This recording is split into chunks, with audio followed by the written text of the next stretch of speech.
சென்னை கொளத்தூர் தனியார் மண்டபத்தில் வடசென்னை வடக்கு மேற்கு மாவட்ட கழக நிர்வாகிகள் ஆலோசனைக் கூட்டம் நடைபெற்றது.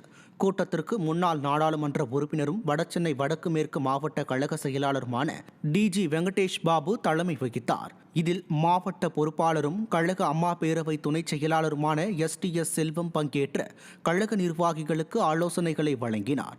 இந்நிகழ்ச்சியில் மாவட்ட, பகுதி, வட்ட கழக நிர்வாகிகள், பிற அணி நிர்வாகிகள் பலர் பங்கேற்றனர்.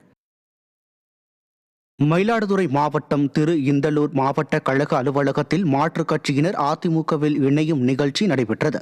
மயிலாடுதுறை மற்றும் பூம்புகார் சட்டமன்ற தொகுதிக்கு உட்பட்ட 100க்கும் மேற்பட்டோர் திமுக, பாமக கட்சியில் இருந்து விலகி மாவட்ட கழக செயலாளர் எஸ் பவுன்ராஜ் தலைமையில் தங்களை அதிமுகவில் இணைத்துக் கொண்டனர்.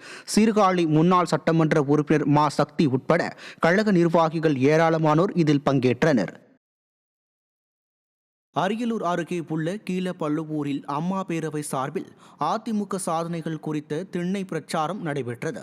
பழைய புதிய பேருந்து நிலையம், கடைவீதி உள்ளிட்ட பகுதிகளில் நடைபெற்ற நிகழ்ச்சியில் மாவட்ட செயலாளரும் முன்னாள் அரசு தலைமை கொறடா தாமரை எஸ் ராஜேந்திரன், கழக அமைப்பு செயலாளர் மகேந்திரன் ஆகியோர் பங்கேற்று பொதுமக்கள் மற்றும் வணிகர்களுக்கு ஸ்டாலின் ஆட்சியின் அவலங்களை எடுத்துரைக்கும் பிரசுரங்களை வழங்கி திண்ணை பிரச்சாரம் செய்தார்.